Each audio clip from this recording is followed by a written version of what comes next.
Hello and welcome back, ladies and gentlemen, to the Historical Humans podcast. My name's Justin Woods, and I'm joined today by my fellow co-hosts, Colum Coleman. Unfortunately, Hello. Aaron seemingly got abducted by the Viet Cong after last week's shenanigans, so we're just going to keep it rolling here. We're going to be going to medieval Europe, where we are going to be talking about everyone's favorite topic. Yes, that's right. The favorite topic of everyone in medieval Europe is, of course, it's time to get right with God. Yeah, Uh, it's all today, about the G. yeah, today we are taking a look at one of the more religious aspects of history with a group known as the Hussites. Uh, they're a rather interesting movement, to say the least, and it does bear a little defining before we get into actually talking about what really goes on with them for the most part.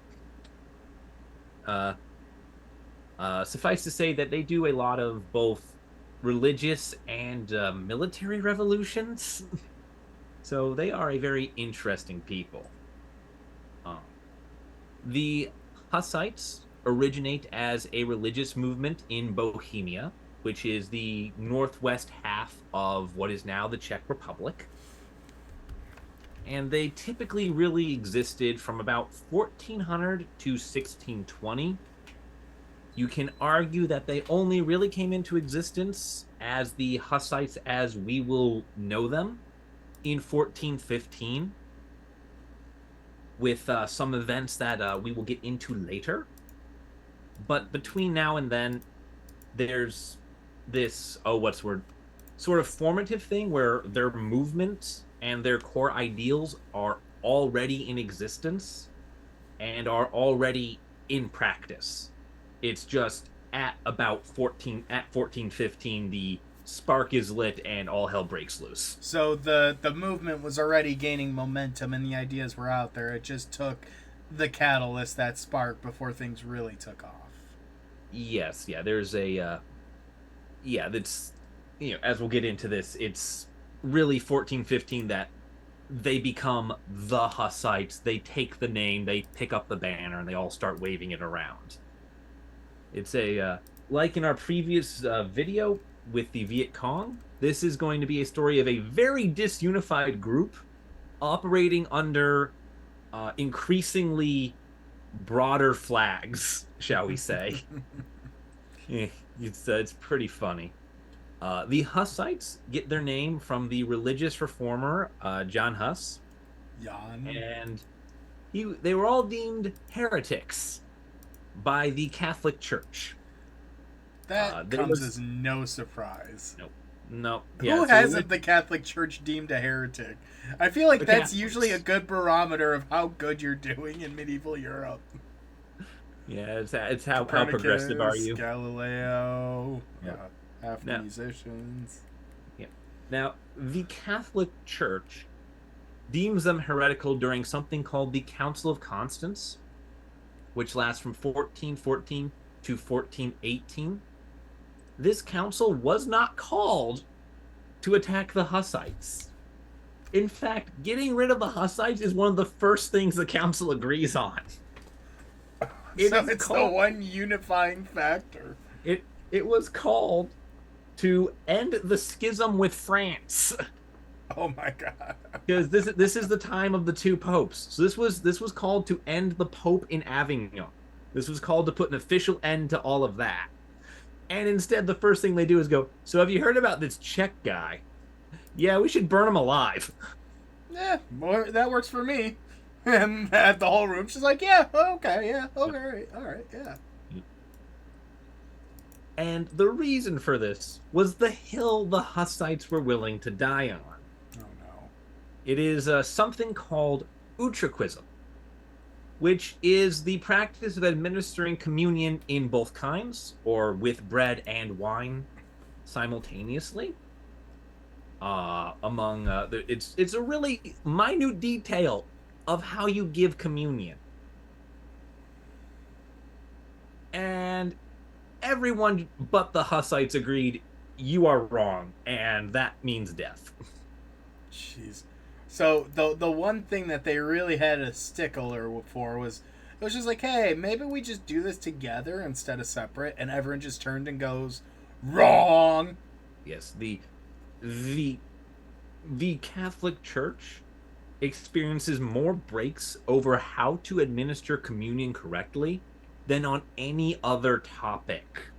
Gee, I think the Catholic Church would have a lot of other things that they could have had issues with, like indulgences, or God Oh, forbid all no. the different riffs Oh, that.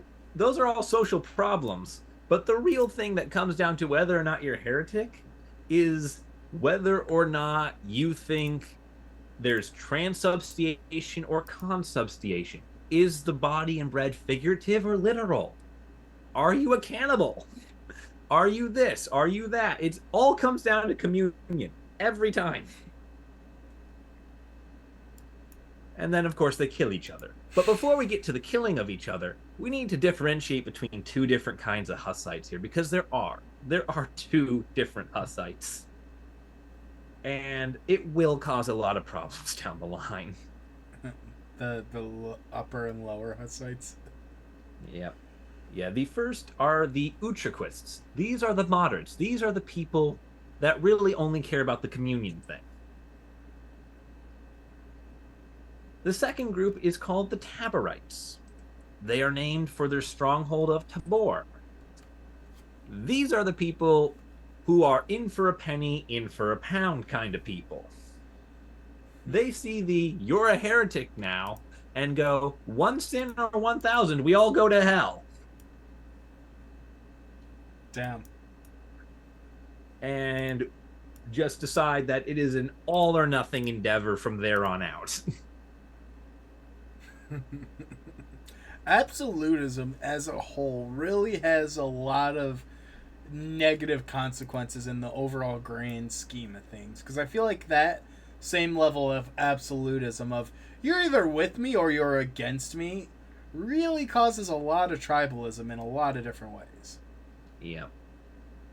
Yeah. Now, in all fairness to the Taborites, there was a pretty good thing going for a while when John Huss was alive. And the switch that gets flipped between him living and him dying just basically sees the entire geopolitical spectrum flip on its head for them. And suddenly everyone is the enemy. And if everyone's the enemy, why are you going to bother making friends? They dig in a little too far, but like really, as we get into the Hussite wars later on, we're gonna I hope that at least becomes very apparent why suddenly they think the world is against them. In part because it is. I mean, if you're getting burned at the stake, I would usually fair to assume that, yeah, you are being prosecuted. Oh yes, prosecuted. The lawful extent of The administrative justice. persecution. Nope, he said it. He said it. You heard it right here. Justin thinks the church did nothing wrong. If it was all legal. No. It's not even the worst thing that's going to happen to these people. Oh, God. We love to. Their lives are uniquely terrible. It's one of those things of like, we're not actively trying to attack or shit on the Catholic Church. It's just when you are an organization that has been run by so many different faces and figures throughout history, there's a lot of bad things that happened. Well, the problem with the Catholic Church in this instant is that they are the power that be. They are currently going through a period of immense corruption with the schism of the two popes and all of that. And number three, they're a absolutist religious order. You combine those three things with any sort of dissent, and you will have someone standing on the wrong side of history. I really feel like absolutism as a whole is just one of the most toxic things. Yeah. Oh. Yeah. Speaking of things, I think now'd be a good time to talk about the man himself who inspires all of this, John Huss. Yawn. Yeah. So John here, He's a 15th century religious reformer, and he is effectively the bridge between the medieval period and the Reformation. That's not usually a good thing to have happen because that usually means you're on the wrong end of a Hallmark event, and that does kind of concern me just a little bit. Yeah. Yeah. Just tell me what Hallmark event was he on the tail end of? Just rip the Band-Aid. Well, he's not on the tail end of. He's actually the precursor to Martin Luther and the Lutheran what's the word I'm looking for? Reformation. Yeah, the Protestant Reformation. And all. Yeah, he predicts the Protestant Reformation. He predicts Lutheranism. He is sort of the proto version of all of that. So what you're saying is Luther was a copycat of Jan Hus. No, what it is Luther is the successful version.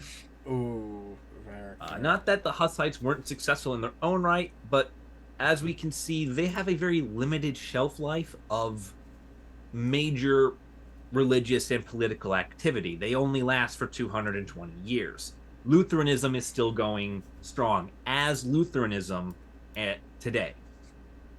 And unfortunately, Hussites have been greatly reduced. It's almost like when a famous song is covered and the cover is more popular than the original. Yep. It's like, God damn it, no, I'm the one that wrote it. I am the one who knocks. It's like, well, nope, nobody knows that. You're old news, old man. Yep. And as we talked about earlier with Huss here, he's burned as a heretic in 1415 by the Council of Constance, which was in the process of ending the Western Schism and getting rid of all these extra popes that were running around and all these extra religious beliefs that were starting to form around the idea that maybe a system that has two heads of state simultaneously might not be particularly, I don't know, pure, holy, without corruption. You make it sound like they were playing Whack-A-Pope, though, where every time they struck one down, another one popped up elsewhere. They were. At one point, there are the two popes are so entrenched and so fighting that the Catholic cardinals all come together, elect a third pope, who no one listens to, and now they have three popes. Is that the year of three popes? I don't know what it's called at this point. It's not particularly relevant to the Hussites, other than this period of political and religious instability is what breeds the general dissent that the Hussites managed to articulate better than anyone else at the time. Hence, the targeting at the Council of Constance. And, if your enemy starts recognizing you as such, you're doing something right. No, you're not. But John Huss here, he is uniquely qualified to talk about religion and about morality. He teaches philosophy at the University of Prague, his alma mater, in 1396, becoming the dean of philosophy in 1401. At which point, he then manages to turn that into a second job as head of the Bethlehem Chapel in Prague in 1402, where he organizes Mass in Czech rather than Latin. Now that's heretical. Yeah. You can kind of see he's basically the proto Martin Luther here with some of the things he starts doing. What's what's interesting too is he also condemns indulgences, all the usual things that Martin Luther lists out as what's wrong with the church. I do also kind of want to point out for those listening at home, one of the reasons why him preaching in his native Czech was such a heretical idea and so controversial at this time is because at this point, almost every single Mass is held in Latin. And it is done so both to maintain the order in which the Catholic Church had, where a lot of priests, cardinals, the bishop, they all used Latin. They only used Latin. And it basically I don't know the best way to put it. It's reading it's reading the information, the source material in its native language, which is understandable, but then you do run into issues where the lower peasantry, a lot of the people attending these churches, were not very fluent in Latin. They couldn't read Latin, they couldn't write Latin, so a lot of times Bibles really were only exclusive to the monasteries or to the churches. And I know I'm jumping ahead just a little bit here, but that's part of what really set the Protestant Reformation off was also the inventing of the printing press. Because then the Bible became the single most printed book ever, and it still maintains that status today. Yeah. A part of the everything being Latin was not only maintaining this power dynamic where only the priests could read God's word, but also, and understand it, but also the priests and monks were the ones writing and copying every single book in existence by hand. Once they no longer have control of the sole means of production for literacy, the ability to start preaching and start communicating the holy word in native vernacular really slips out of their grasp. And well, let's just say people who can understand what's in the Bible have a far greater ability to start questioning the moral authority of a church that bases itself off of that Bible. Don't say the quiet part out loud now. I'll always say the quiet part out loud. One of the interesting things, too, with John Huss that didn't make it into our notes today is he's not the first leader of this Reformation movement in Czechia. He's just happens to be the last one standing when the Council of Constance comes up. A lot of his previous mentors, his teachers, his friends, they start off on his side. Then they realize the schism is ending and there's going to be a hammer coming down. King Wenceslas, who is ruling over Czechia at this time, and is honestly very friendly to the Hussites, kind of starts pressuring them to maybe back off on this whole sale of indulgences thing, since he's one of the people selling them. Ooh. And so they all make this fairly smart political agreement to completely flip sides and start condemning everything they said before. But John Huss won't be bought. He's pissed. There's no better or stronger force on this earth than a man who feels scorned. Yeah, he is. He gets pissed off. To hold a grudge and to really hammer back at him. Yeah. He takes the approach of, I'm going for it. You mean scorched earth? That's what you're going for. Well, actually, no. He actually takes great pains to avoid scorched earth, because during the Council of Constance, he flees Prague because they threaten to besiege and torch the entire city. If it what's the word, harbors him. So rather than watch his lovely city burn that he feels all his affinity for, he makes a very public show of running away. Gets caught. Look, I'm running. Gets caught more or less because of it, but he does save the city from being burned with him. Still, would have been one hell of a funeral pyre. Yeah. Well, that's one good thing that Prague didn't burn, but the fact that they would chase him out, though. Yeah. Yeah. And that's going to take us to the Hussite Wars. And one of the funny things with the Hussite Wars is they don't start with the death of John Huss here. They don't start with the death of the big man. No, it takes another 4 years before the Hussites decide, yeah, no, violence. Hey, wait a second. You did one over on us. Yeah. The Hussite Wars will last from 1419 to 1436. And the reason why it takes 4 years for this war, which is ostensibly about the wrongful condemning of John Huss as a heretic, reason why it takes the 4 years is because King Wenceslas the Fourth is still kicking around, and Wenceslas has this very quiet agreement with all the Hussites that if you don't cause trouble, I will pretend you are all faithful Catholics and do absolutely nothing about you. Not a bad agreement. Yep. Downside, Wenceslas is an old ass man. He dies in 1419.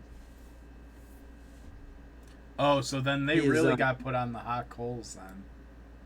Oh yeah. They went from relative obscurity and safety to being under the spotlight. Yep.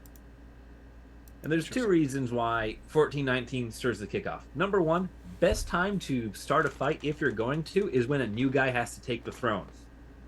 Second reason, the guy taking the throne is an unequivocal asshole. Aren't they all? Yeah. Well, the man in question here is King Sigismund, Wenceslas's half-brother. Sigismund is what you would call a fanatic. I'm talking like Isabella of Spain level of fanaticism. Oh my god. He hates the Hussites.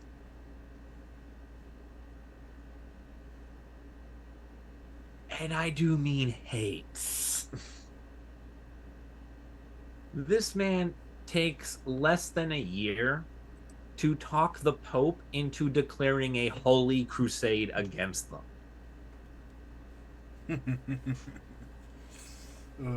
We all know how the Crusades really worked out well for the Catholic Church. Yeah. All of them. This is going to be one of the more interesting Crusades.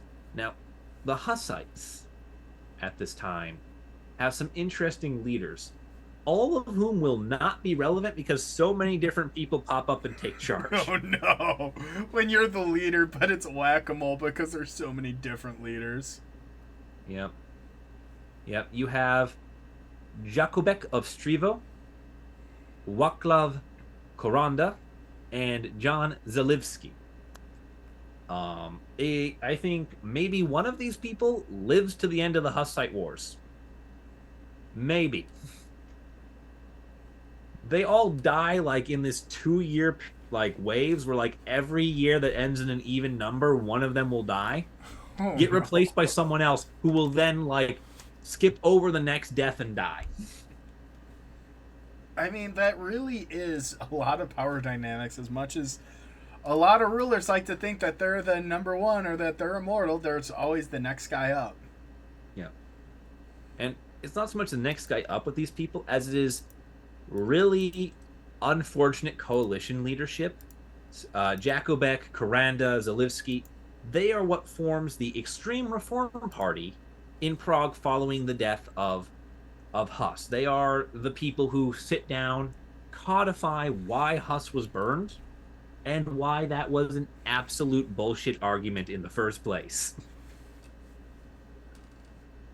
They form the Four Articles of Prague.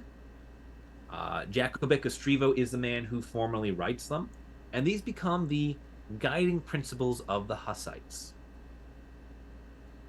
At least they codified some like movement and guidelines, principles. Like that is one of the things that galvanizes a lot of movements is a strong, rigid support structure.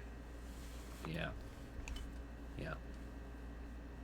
And tell me if anything about this strikes you as anything particularly unique or, I don't know, beyond common sense in terms of reform as we go through these. Because they're really pretty basic. Principle number 1, freedom of preaching, i.e. we can speak the Bible in our native tongue. Principle number 2, utriquism, the communion in both kinds, as in, let us give communion in the Czech manner. Principle number 3, it's a 2-for-1, surprise, surprise, bonus principles here. Yay. Yep. Poverty of the clergy and expropriation of church property, as in Priests, cardinals, bishops should not have personal wealth. The church should not own extreme amounts of land or anything really. Honestly, I can kind of vibe with that. And this isn't what you might think of like some sort of pseudo state-run communist church thing where the church doesn't isn't allowed to own the building in which it is preaching. No, the church lands often included at this time massive pastures that were for profit. They Yeah, would own entire farms, entire regions.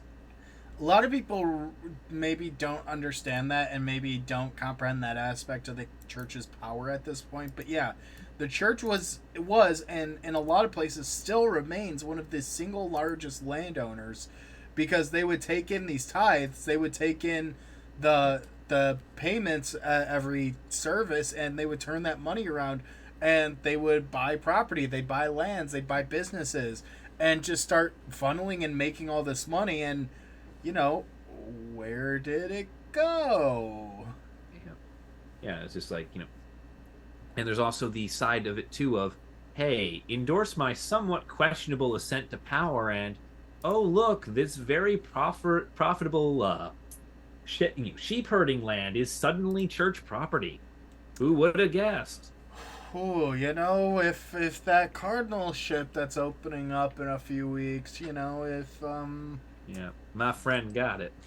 yeah, if you happen to know someone that may be interested in the job, a good bit of land might come the church's way. Call it God's will. Yep.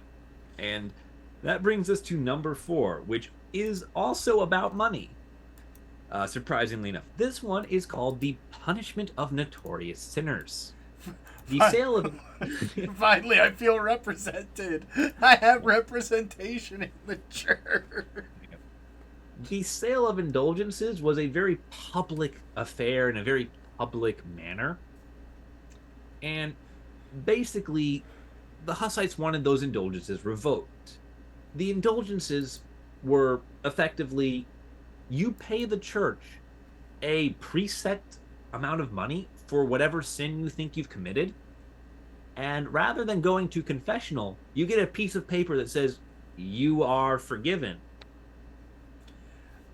It for all your basically sins. happened when the church was really struggling and needed a way to start financing, and that really speaks to human nature. I mean, a lot of religion has formed to help give some sort of order and control, and to basically say, hey, yeah, you can act out of pocket a little bit, just give us some money, help us keep going. And a lot of people took it up on that, and there were a lot of repeat offenders, which is what this is directly targeting.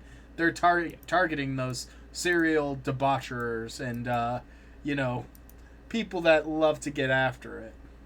Yeah. Yeah, there's a lot of violent and other sorts of very much unforgivable crimes that the church will pardon for money during this period because the church is at the tail end of a 40-year-long civil war. That is more or less a Cold War, but still a war. I mean, The pretty Western much. Schism. I mean, this is very much generalizing a lot of European history and Middle Eastern history, but effectively from 600 AD up until like 1540, the Catholic Church was footing the bill for a lot of holy wars, a lot of holy crusades. I mean, the Catholic Church helped fund the Reconquista in Spain. They obviously funded the Crusades from what, like 700 was the first one, or was it? I know one was like 1100. The second was I think the first one was 10th century. It was 10th one was century. 11th, one was 12th. The last one was in the 13th. Yeah. I mean, No, there were a lot of crusades. The Crusades would not have been in the 700s. There's too much going on with Europe trying to figure out what Europe is. But there were a lot of church-related war and money going on. I mean, that is part of what shaped a lot of this era, and Yeah. the pagan persecution too. Yeah, and the Western Schism, where the church is fighting itself, certainly did not help this optics, shall we call it? I mean, arguably, it's one of the first like major optic crises that the church Yeah. went under because it wasn't an external power this time. It was an issue almost entirely created internally. Yeah. Yeah, it is the really this is the Western Schism is the first major challenge to the Catholic Church's power since Eastern Orthodoxy became a thing. So it's the first challenge in about 1,000 years. Yeah. So And yeah, quite a rocky time for them, and it's hard too, especially because with the multiple popes and the multiple leaders, for a lot of people outside of the political sphere, you don't really know which way to go, where to really trust and believe. You're just kind of going with things. yeah, you don't know who to look to or anything because you don't have any say or any part in this beyond what the hell is going on, guys. And the Hussites are really born of this crisis. The Hussite movement begins in 1400 as a feasible, what's the word? You can touch it, just this, it becomes real as a separate set of religious beliefs. Yeah. It becomes this real thing. And when Sigismund ascends the throne in 1419, he rejects the Four Articles of Prague, declares the Hussites to be unlawful, and by 1420, Pope Martin V, at the behest of King Sigismund, has declared a crusade against the Hussites. The Hussites respond by forming the Hussite Union, where they will proceed to picket line for working conditions. Oh no! Who are the picket crossers? Is that the Hessians? The Hessians come marching over from Germany and go, "Yeah, we will take up here. Thank you for the church." Worse, it would be the Moravians. Oh no! Even The other more half worse. Czech. They're all barbarians. Yeah. Barbar. Yeah. Well, these are Czech. it's all over there. Anyway, the Hussite Union consists of the city of Prague and most of Bohemia. Prague is in Bohemia, but Prague gets special treatment because Prague is the one part of Bohemia that never acknowledges Sigismund's rule while the Hussites are alive. And also at this time, Prague is one of the largest cities in the region, one of the more influential spheres. So, for them not to acknowledge it is kind of a slap in the face, a little bit. Yep. And the Hussite Union in Prague formally deposes Sigismund as Duke of Bohemia. Oh. Yep. Sigismund is Duke of Bohemia, King of Hungary, and Holy Roman Emperor, I believe, is his full listing of ascending titles. Wow. So they kind of kick the bottom leg out from under him there and go, how can you be King of Hungary and Holy Roman Emperor if you're not Duke of Bohemia? That's technically your ancestral title. See, that's kind of fun and extremely petty because it's not really going to change his day-to-day life.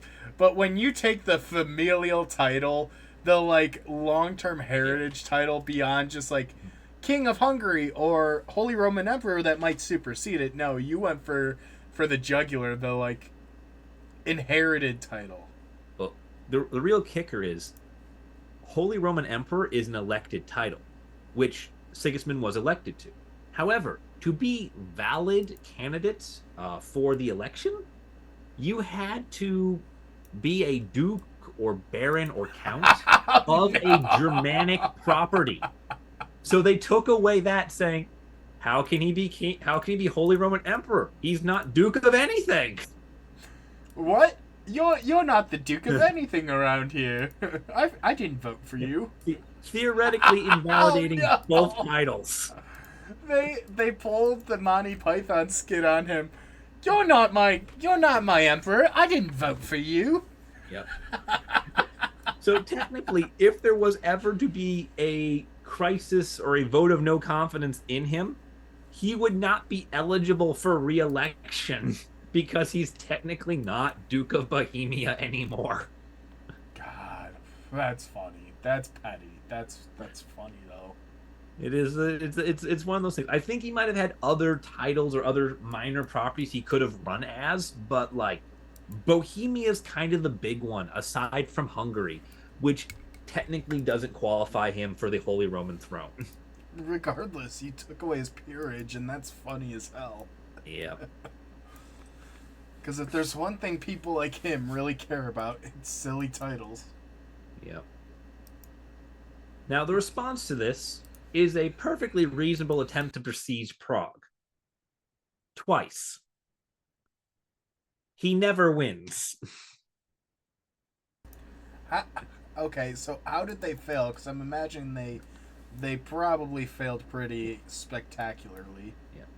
So the sieges of Prague don't really get a lot of talking about, and I couldn't find too much on them specifically, but what seems to happen is the Hussites only experience brief moments of unity when under threat. And so what appears to happen is the Crusader armies, Sigismund's armies, all of that come marching into Bohemia. They find it disorganized, disunified, fighting among itself. And they march up to the gates of Prague and go, aha, this time it will be easy. The Hussites look out the walls, see all these Catholics, and go, oh, hell no. No one kills us but us. God. At which point, one of the leaders, whoever's not dead at this point, will take up arms and kick everyone's ass.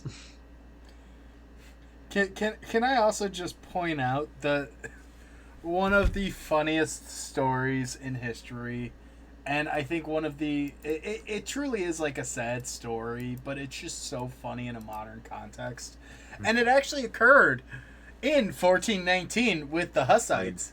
Yep, this is something they do as well. The first defenestration of Prague, which defenestration, for those of you who don't know, is the act of throwing someone out of the window. You know the Latin, right? Yeah, it is yeah. It is literally not window act. Yeah. So that's how it breaks down in Latin, and it is something that can only happen to Catholics and Protestants in a building of 3 or more stories. And what effectively happened is a group of Hussites stormed this building that housed a priest in it and a bunch of local town administrators who refused to let them practice because obviously they're clamping down on heretical organizations. And the Hussites decided to storm the building, rush to the top floor where they were hiding, because they were on the top floor throwing things down at the Hussites. They're like, ha ha ha, we are so high up here. You cannot get us. Your father smelt of elderberry. Yeah, no, the whole thing. And yeah, the Hussites just were like, well, be ashamed if someone knocked down this door you had. Yeah. And I give the Hussites points for not taking the obvious answer of throw fire at them. no, this is like next level because it shows a certain level. Okay, so this is my breakdown of the situation. It shows a certain level of forethought and pre-analysis because, yeah, it would be super easy to just burn them out, to lay siege to the building and burn them out. Boom, Bob's your uncle, game over. No. They went in and they made a point. It wasn't a normal death by any means in terms of religious situations. They weren't burning them at the stake. They weren't crucifying them. No. You throw them from a high window. Yeah, and that's a small point to make. This defenestration was absolutely lethal. Yeah, no, it was. This one was fatal. This was violent. I think all of them had some level of fatalities because there were 3 of them. Yeah, no, there's one where no one dies. That's the one with the shit cart. Okay, so that's the second defenestration. Yeah, the second one, no one dies. The first and the third, there were fatalities. Fatality. And Yeah. yeah, you have to remember that they threw him from a high window, usually onto like a cobblestone courtyard Yeah. or paved pathway. So it was to make a point, but I think that's exactly what it did. Was it made a point, and that was the whole execution of it. And that's why I really do think that there's a lot of forethought, because while it is very much a crime of passion, some passion can have a little forethought. That's Yeah. all I'm saying. Yeah. And these people are getting thrown out of these buildings for the defenestrations. They are middle-aged to elderly men living in medieval times, being tossed somewhere between 30 and 50 feet in the air. I think this was probably closer to 60 feet, like just straight Yeah. down. Yeah, just onto solid stone. So, like, you do the math on how good of a gymnast these people are going to be.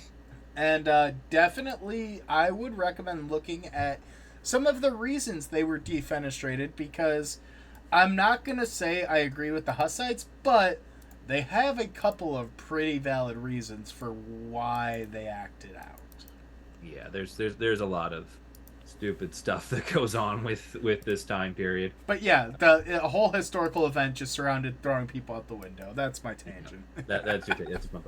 And following that up with the sieges, there are two people that come into the spotlight with the defense of Bohemia and the defense of the Hussites. The first is going to be Jan Ziska, who dies in 1424, and the second will be Prokop the Great, who dies in 1434. Now, Zizka was more of an Utraquist leader, and Prokop was a Taborite. What they have in common is that, one after the other, they prove to be the military backbone of the Hussites, because they have mastered one key innovation: wagon forts. Oh no. For both defense and offense, they do the classic thing you see in all the Western movies, where they take all the wagons, form a giant circle, and then just start shooting out of them. Only, unlike in the old Western movies, guess what's in the wagon? Howitzers. Oh. They fire artillery from the backs of wagons and just use it as a mobile fort to just strafe you. Could you imagine how much different the Wild West would be had they had howitzers on the back of their wagons? It's just it's basically they have mounted cannons to wagons and are just running in a circle defensively while you surround them, just shooting you with guns, with cannonballs, with anything they have. I mean, that is one of the most interesting things, and one of, I think, the more inexplicable parts of general warfare is a lot of times the guerrilla warfare, the unconventional war tactics, tend to be some of the most innovative and effective, because you need some sort of advantage versus traditional warfare. It's not guerrilla warfare. It is traditional siege warfare. It's just when the army wakes up in the morning, the general gets a message, goes, "What the hell do you mean the fortress moved?" Because they just picked it up because it's all wagons. And they just move it to a better position and go, "Well, good luck leaving your spot, guys." You can't tell me that that's not, to some degree, guerrilla warfare, because that is exactly what a lot of guerrilla warfare is. Nope. Is it's like scattered. Well, I guess it's a little it's less. No, guerrilla warfare is more ambush tactics and traps. This was more of a we will fight a siege on any hill at any time because we can get there. This was lightning warfare is what this was. The initial blitzkrieg. Yeah. This was lightning warfare. These people are pretty dangerous. Now, we're not going to get, like the previous leaders of the Hussites, we're really not going to talk about Ziska or Prokop again, because we have another guy who takes charge in 1427, because it's really just the round table turnabout here for leadership. Our next guy has the wonderful name of Prokop Holy, who decides that he's going to start a revolutionary program. Up to this point, the Hussites have been defensive, they've been religious, and he decides, you know what would be great? If we started spreading our word to everyone. Have you heard the great word of our Lord and Savior? Yep. This prompts a second crusade to be declared by Martin V. Doubt! It is also unsuccessful. Whew. Dodged And a bullet. in 1431, the Council of Basel, which is named for Basel, Switzerland, begins negotiations with the Hussites to maybe stop killing each other. Any relation to the leaf? Unfortunately, not. Now, what's interesting about the Council of Basel and why it is able to take place is because it's the first and really only time the Catholic Church agrees to acknowledge the Hussites and negotiate with them as equals. The reason for this is because Martin V, Marty V over there, he doesn't like the Hussites at all. He doesn't view them as a valid organization. And so he refuses, onto his death, to negotiate with these people. His negotiation is admit you were wrong, surrender totally, let us burn however many of you we want alive, and we will forgive you. Yeah, that will be good. Yeah. Marty V kicks it in 1431. And within like a month, the Pope has elected Eugene IV. So we got Genie IV now here. And Eugene IV is much more open-minded. He wants to set himself apart from Martin V. He's the first pope to be elected after the schism has formally ended. Martin V's election ended the schism. Oh, so he's the first truly legitimate pope in a while. Yeah, Martin V was, the unifier. And Eugene is the first uncontested election since then. And so he wants to put an end to what he sees as the last remnants of this schism. There's a 3-month negotiation in Switzerland in 1433.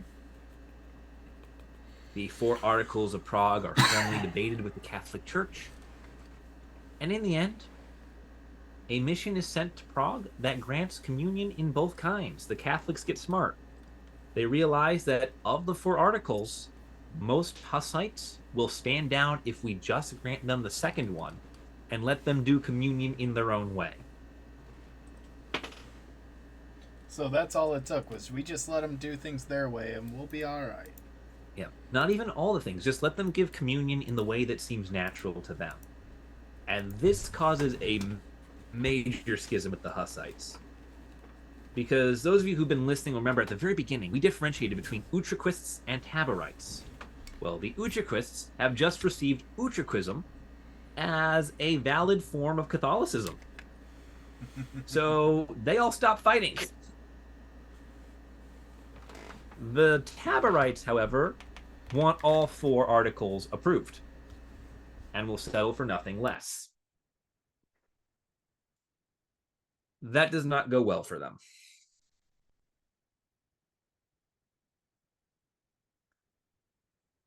It goes so poorly for them that the Utraquists join forces with the Catholics to fight the Taborites.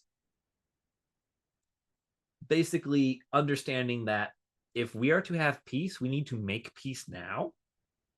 And that means putting down the other half of our own rebellion. This leads to the Battle of Lipany in 1434, which is what gets Prokop the Great killed. What happened there? Well, what happened there was Prokop the Great and the rest of the Taborites had made one major mistake. They had attempted to conquer Pilsen, which was a Catholic stronghold. In so doing so, they had managed to murder a number of other very well-liked and very much beloved Hussite leaders who were in Pilsen with the Catholics, having made peace. This caused a lot of the Taborites, rank and file members, to just quit. And because so many of the Taborites had quit, they joined the Utraquists, they fled into exile. The Taborites found they could no longer hold Prague. So they retreat to Lipany, where they continue to bleed forces.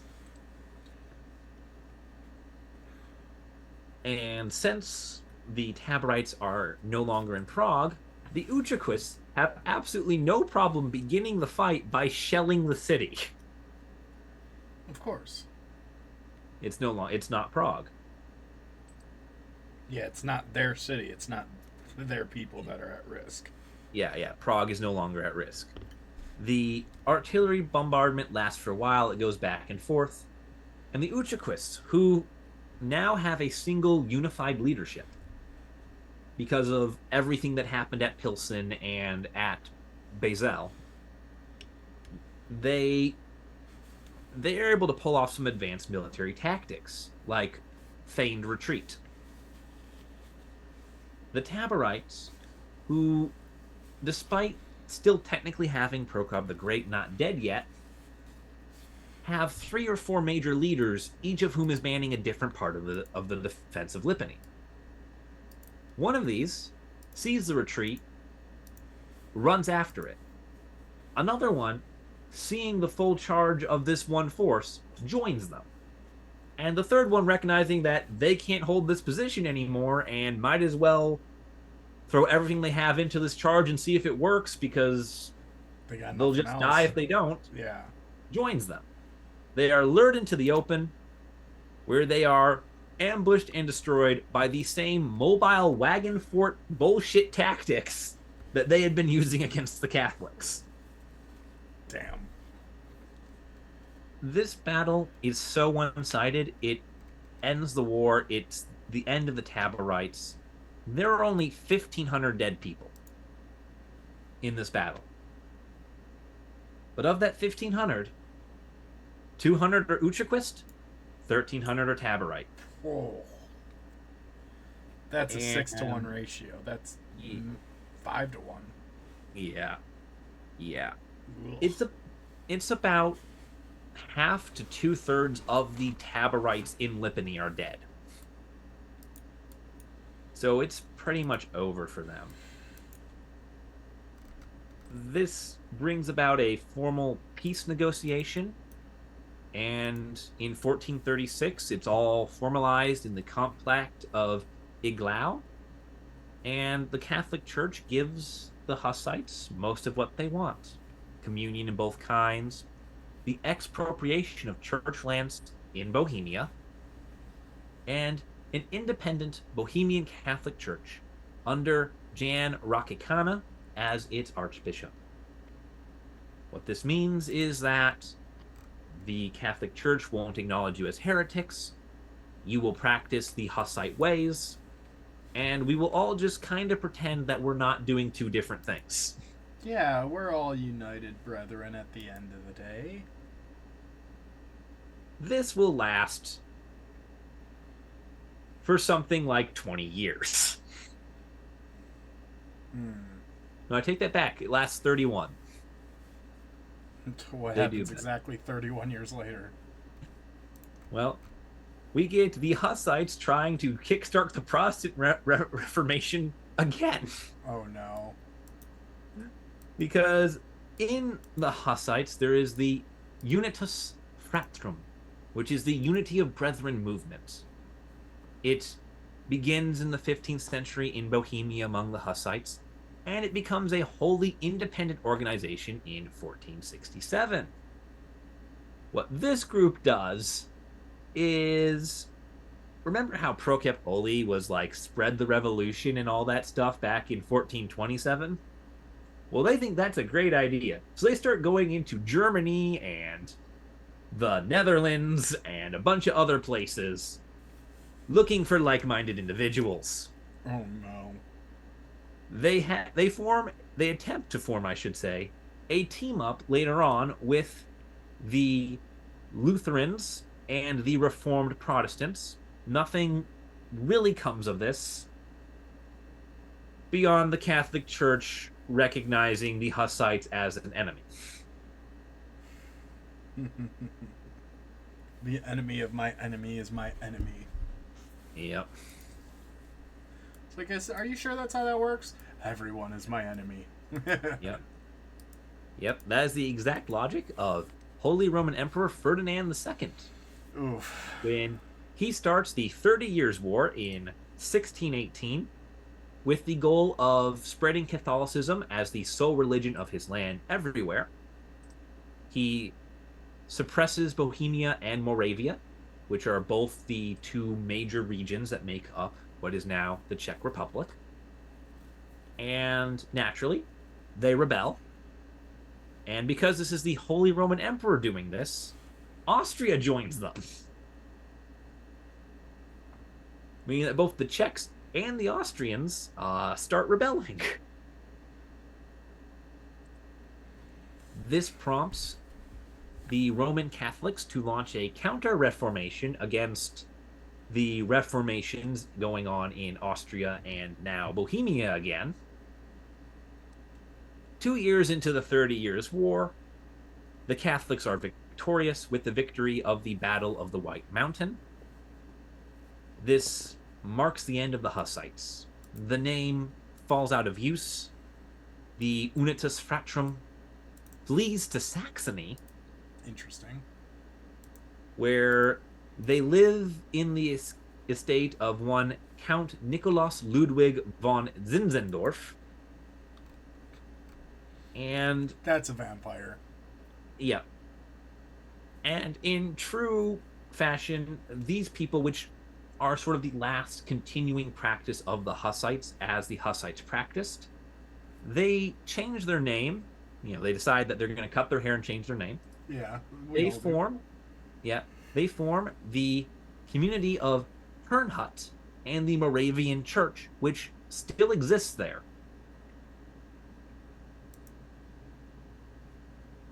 The Hussites do get a nod to modern Czech Protestantism.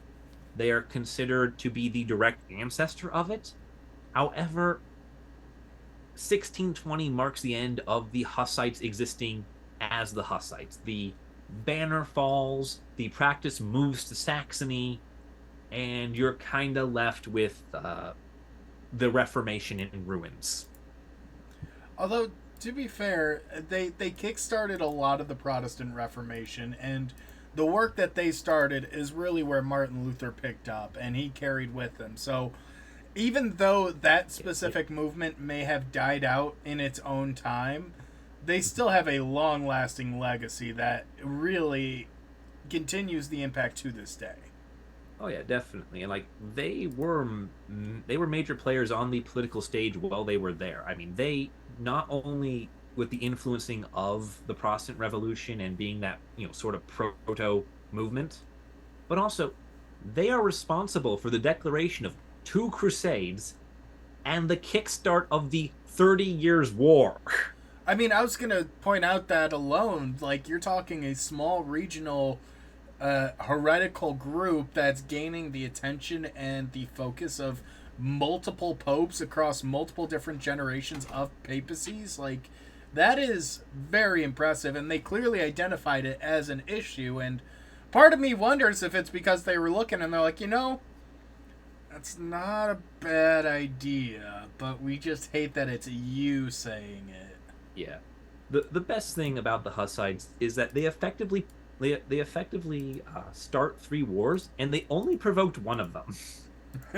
They just really, really rub people the wrong way and really got that ball and those chains greased up and rolling and really kickstart.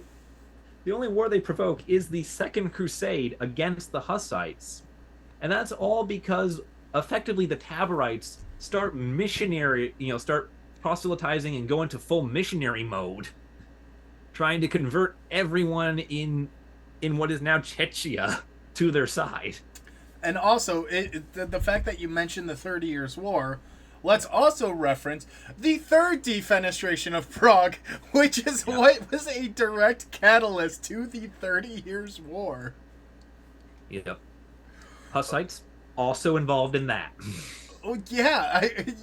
When you start it and you continue the tradition, there has not been a defenestration quite like that since the Hussites were in power. That's all I'm saying. Yeah. Hussites. They just, alternate reality, they're those people that sell windows like Feldco. God, yeah. Well, do you want to fall out the window at the hands of an angry mob? No, we'll sign up for our brand new windows and prevent that today. They've been Hussite tested.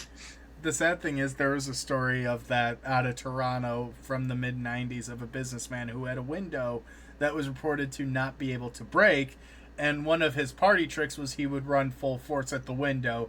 It wouldn't go anywhere, and he'd fall on the ground laughing. However, one time he did it, the seal that was holding the window in place let go, and both him and the window went flying like 30 stories down. Like, it was not a short drop. Yep. So, I guess we could add auto defenestration to that list.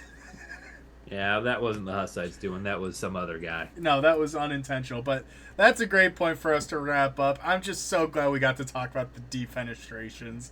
And maybe next time Aaron comes here, we'll defenestrate him. Let us know what you guys think down below, and we will see you all in the next episode. Don't worry, I live in a one-story building. He'll be fine. I don't.